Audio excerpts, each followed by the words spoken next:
Hi mga mare, magandang araw. Tara samahan niyo ako, magluluto tayo ngayon ng trending na chicken roll or cordon bleu. At ayan na nga pala yung mga ingredients natin. 2 pirasong chicken breast nga pala yung binili ko mga mare at iniwa-hiwa ko lang na maliliit at tapos nun ay nilagay ko na dito sa ating food processor. Mas pinili ko na nga pala ako na magiling na manok dahil mayroon naman kaming food processor dito sa bahay kaya mas maganda kayo na magiling na manok. Meron naman nabibili sa palengke ng giniling na manok kaya okay lang kung anong gusto nyo.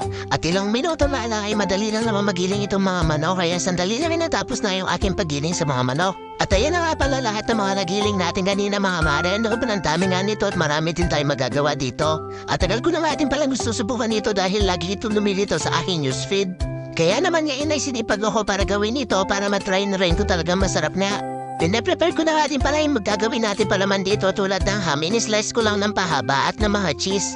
Katapos ko nga mag-slice ng ham at saka ng cheese, sinimulan ko na nga din tiplahan itong manok natin para makapag-start na tayo at mamarinate na rin. Naglagay nga lang pala ko dyan ng 1 pirasong ginisang mix saka ng paminta na drog. Naglagay na nga din pala ko dyan ng iodized salt. Tantiameter nga lang pala yung ginawa ko dyan sa paglalagay natin ng asin. Katapos ko nga nailagay, inalo-halo ko lang para mamix na maayos yung mga pampalasa na ating inilagay. Sunod naman ay pinrepare ko na itong gagawin nating pang-coating. 2 pirasong itlog nga pala ito at nilagyan ko lang ng pamintang durog. Naglagay na nga din pala ako ng breadcrumbs dito sa ating plato. At ang pinakalas nga ay itong harina. Ayan na nga, nakaprepare na lahat ng ating mga ingredients, giniling na manok, ham at saka ng ating mga hiniwang cheese kanina. Itlog, harina at saka ng breadcrumbs. At nung nakaprepare na nga lahat ay mag-i-start na ako para babalutin na itong ating chicken roll. Plastic yellow nga lang pala yung ginamit ko dyan. Naglagay nga pala ako dyan ng giniling manok dito sa ating plastic tapos in-sprite ko nga lang pala siya para kumalat yung ating giniling. Depende sa inyo kung gaano kalaki or kakapal yung gusto nyo. Pero ako okay na ako sa ganitong measure. Sobrang dali nga lang palang gawin ito mga mare kaya i-try nyo na. Sundan nyo lang lahat ng mga ingredients at steps na aking ginawa. Perfect na perfecto pang ulam at pambaon sa school. Sigurado magugustuhan to ng pamilya nyo at swak na swak sa budget to mga mare. At ayan na nga, patapos na ako sa unang gawa ko ng chicken roll. Pinisil-pisil ko nga lang pala yun sa gilid para hindi lumabas yung ating ham at saka ng cheese.